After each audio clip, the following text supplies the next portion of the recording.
নমস্কার। সকল গল্পপ্রেমী ও সাহিত্যপ্রেমী শ্রোতা বন্ধুদের আমার অনেক স্বাগত। আমার আজকের নিবেদন শ্রদ্ধেয়া আশাপূর্ণা দেবী রচিত একটি ছোট গল্প, প্রকৃত বন্ধু।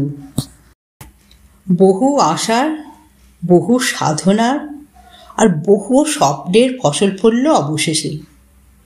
দিব্যেন্দু ভট্টাচার্যের প্রথম উপন্যাস দিন আনি দিন খাই প্রকাশিত হলো। নতুন লেখক অজানিত অনামা কিছু লিটিল ম্যাগাজিনে কিছু গল্প লিখেছে। জড়ো করলে হয়তো একটা মোটা বই হতে পারত। কিছু ছোট গল্পের বই ছাপবে কে? প্রকাশক তো পাগল নয়। নতুন কলমের উপন্যাস ছাপবার মতো হিম্মতই বা কজন নামি দামি প্রকাশকের আছে? নেহাত অনামীদের ব্যাপারে আবার দিব্যেন্দুর অনীহা। কোনো চতুর উপন্যাসের প্রকাশক আবার অফার করেছেন, আপনি কাগজটা কিনে দিন আর ছাপার খরচটা অ্যাডভান্স করুন, বাকি খরচা আমাদের। এতে যদি রাজি থাকেনি দিব্যেন্দু। একজনকে ফট করে জিজ্ঞেস করে বসেছিল, কাগজও দেব, ছাপার খরচাও দেব, তবে বাকি খরচটা কি? তিনি একটু উচ্চাঙ্গের হাসি হেসে এই অবধির দিকে অবজ্ঞার দৃষ্টিতে তাকিয়ে বলেছিলেন, এ লাইনেই প্রথম উকি বোধ হয়। কত ধানে কত চাল জানেন না এখনো। জানবার জন্য আরও ঘোরাঘুরি করতে করতে হঠাৎ ঘটে গেল এই অলৌকিক ঘটনাটি। একদিন কম নামি না হলেও মাঝারি নামী প্রকাশকের হঠাৎ দিব্যেন্দু ভট্টাচার্যের উপন্যাসের নামটা খুব পছন্দ হয়ে গেল। দু একবার নামটাকে উচ্চারণ করলেন, তারপর বললেন, ঠিক আছে, আমি ছাপব। স্বর্গ নেমে এসে হাতে ধরা পড়লে এর থেকে আর বেশি কি আহ্লাদ হতো? এরা ভদ্র মার্জিত, কোনো রকম অসম্মানজনক শর্তের কথা উত্থাপন করলেন না এবং রয়্যালটি সম্পর্কেও একটা মোটামুটি ভালো সংখ্যাই ধার্য করলেন। দিব্যেন্দুর প্রায় মুখে এসে গিয়েছিল, রয়্যালটি যদি নাও পাই কোনো দুঃখ নেই আমার। সামলে নিল, মনে হলো বলাটা খেলমি হবে। এরপর দীর্ঘ কটি মাস গেছে অধীর প্রতীক্ষার প্রহর গোনায়। বারবার খবর নিতে যাওয়া যায় না। দু একদিন গিয়েছিল দিব্যেন্দু। প্রকাশক সুকুমার হালদার হেসে বলেছিলেন, একটা শিশুরও তো প্রস্তুতি থেকে ভূমিষ্ঠতে 9-10 মাস সময় লাগে মশাই, এ কি তার থেকে কিছু কম? যাক, শেষ পর্যন্ত হলো ভূমিষ্ঠ। দিব্যেন্দু কিছুক্ষণ বিহ্বল দৃষ্টিতে এই শোভা সৌন্দর্যময় প্রচ্ছদে মোড়া নবজাতকের দিকে তাকিয়ে থাকল। তারপর ভাবল, সুতিকা গিয়ে দাঁড়িয়ে ওই সুকুমার হালদারকে সে একটা ভূমিষ্ঠ প্রণাম করল না অবশ্য। সুকুমার বললেন, আপনি নিজে আবার কষ্ট করে এলেন, বই আমি আজকালের মধ্যেই পাঠিয়ে দিতাম। আজ কাল, ওহ, শুধু শুধু এই দেরিটা সহ্য করার কোনো মানে আছে? আজ থেকে কাল এই সময়টা কি সোজা? দিব্যেন্দু সুকুমারের অবদত্তে মনে মনে হাসল। আজ কাল ওর কাছে কোনো তফাৎ নেই। দিব্যেন্দু তারপর বিনয় গলায় বলল, না মানে দেশ পত্রিকায় বিজ্ঞাপনটা দেখলাম কি না বাইর হয়ে আছে, তাই ভাবলাম একটু দেখে আসি। সুকুমার 5 কপি বইয়ের একটা প্যাকেট বাঁধিয়ে দিয়ে দিব্যেন্দুর সামনে রেখে বললেন, একসঙ্গে আর কত বইবেন, আবার পরে নেবেন। একখানা চেক আর ভাউচার বাড়িয়ে দিলেন। তারপর 200 টাকার চেক। এই কি কম নাকি? রাজার ঐশ্বর্য না? আজ পর্যন্ত লেখার জন্যে কোনো পারিশ্রমিক পেয়েছে নাকি দিব্যেন্দু? আবার বিনয় কুণ্ঠিত হল দিব্যেন্দু। তাড়াতাড়ি কি ছিল, কিছু বিক্রি টিক্রির পর না হয়? না, তা কেন? সুকুমার বললেন, এটা তো আপনাকে কন্ট্রাক্টের সময় অ্যাডভান্স দেবার কথা, তা ভাবলাম দামটা কীরকম দাঁড়ায় দেখি। আচ্ছা, নমস্কার। দোকান থেকে নেমে এলো দিব্যেন্দু। আর একবার সুখময়ের অবদত্তে মনে মনে হাসল। একসঙ্গে কত আর বইবেন বলে মোটে 5 কপি দিলেন। 20 কপি একবারে দিয়ে দিলে বইতে পারত না দিব্যেন্দু? ফিরে এসে খড়ে প্যাকেটটা খুলে আবার দেখতে বসলো দিব্যেন্দু। না, লোকটার রুচি আছে, মলাটটা খুবই ভদ্র হয়েছে। হঠাৎ একখানা সুন্দরী মেয়ের মুখ বসে দেয়নি ভাগ্যিস, দিলেই হলো।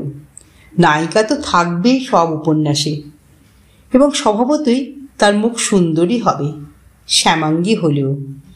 মলাটে মুখ দিব্যেন্দুর একদম নাপছন্দ। দিব্যেন্দুর স্বপ্নটি সফল হয়েছে, কোনো রকম খুঁতের খোঁচা না রেখে। জীবনের পরম দিনটি তাহলে এলো দিব্যেন্দুর।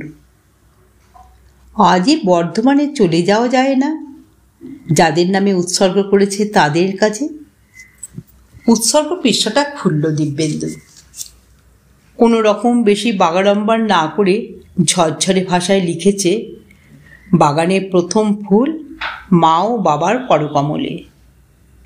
এটাও হয়তো একটু সেকেলে ভাবালুতা হলো, তবু ওই কাব্যটুকু করবার লোভ সামলাতে পারিনি দিব্যেন্দু।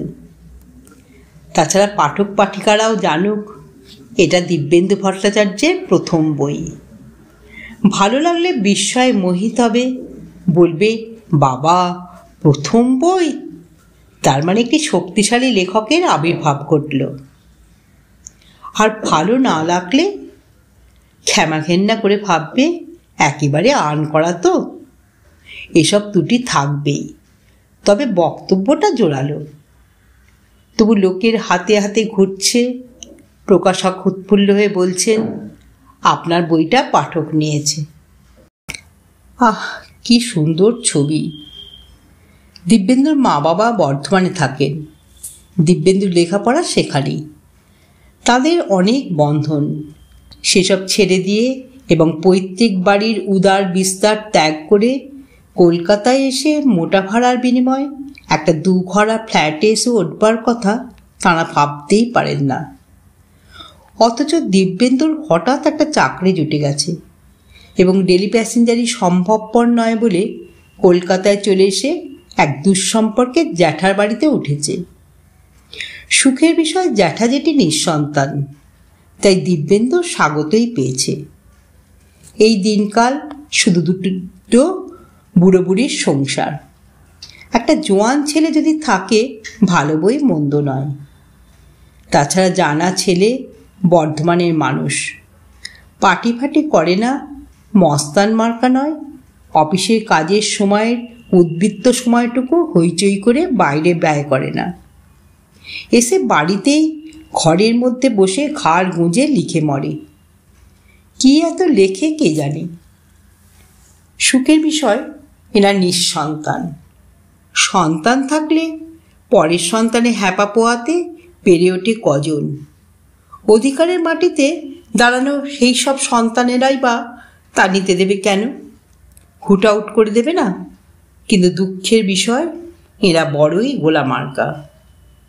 খাওয়া পড়াটা বোঝেন, বাজার দরের দুর্ব্যবহারটা বোঝেন, লোডশেডিং নিয়ে সমালোচনাটি বোঝেন, কিন্তু সাহিত্য সংস্কৃতি নামক জীবনের সবচেয়ে প্রয়োজনীয় বস্তুটা আদৌ বোঝেন না।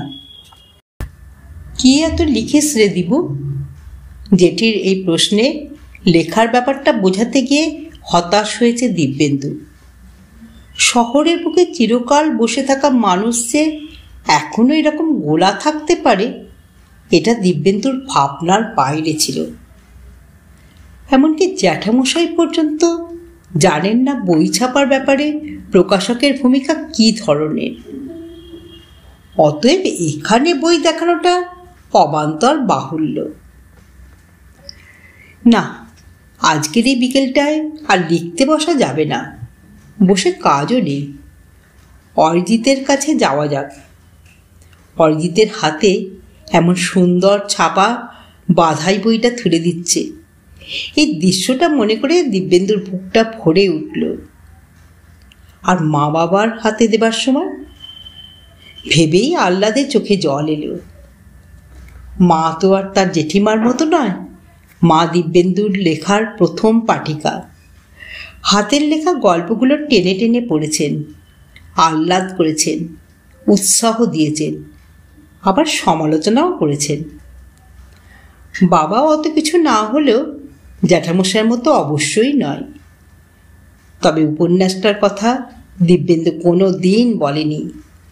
শেষটা তো লিখেছে কলকাতায় আসার পর। এর মধ্যে ছুটি ছাটা যা পেয়েছে বর্ধমান ঘুরে এসেছে। বইয়ের কথা তো উঠাইনি। অরিজিৎ দিব্যেন্দুর বিশেষ বন্ধু।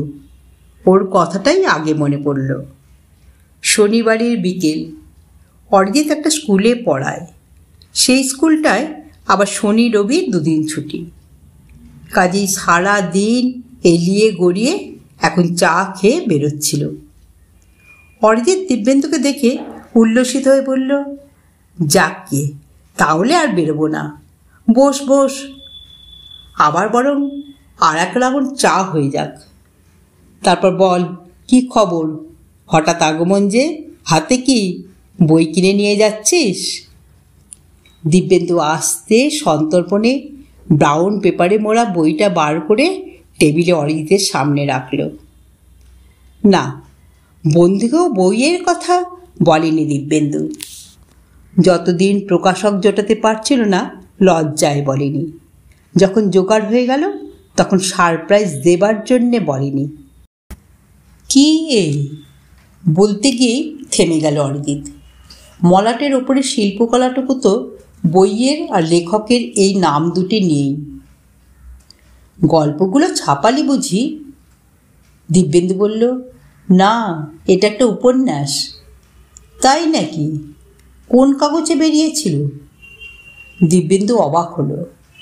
অরিজিতের স্বরে ওঠা নামা নেই। কোনো কাগজে বেরোয়নি, এমনি এমনি কাঁচা। তার টাকাটা জোগাড় করলে কোথা থেকে? দিব্যেন্দু আশা করেনি অরিজিৎ সহসা প্রসঙ্গের এই গলিপথে চলে আসবে। বলল, টাকা আমি জোগাড় করব কেন? পাবলিশারই করেছে। পাবলিশার সম্পূর্ণটা নিজের খরচে চেপেছে? অরিজিতের স্বরে ঈষৎ সন্দেহ। তা এমন মহানুভব হাঁদা পাবলিশার পেলি কোথায়? একেবারে আর্ন করা নতুন লেখক, তার নামটা এমন দিয়েছিস কেন? দিন আনি দিন খাই। কেন, নামটা কি খারাপ? খারাপ নয়, বাজে। রয়্যালটি কত দেবে? 5%?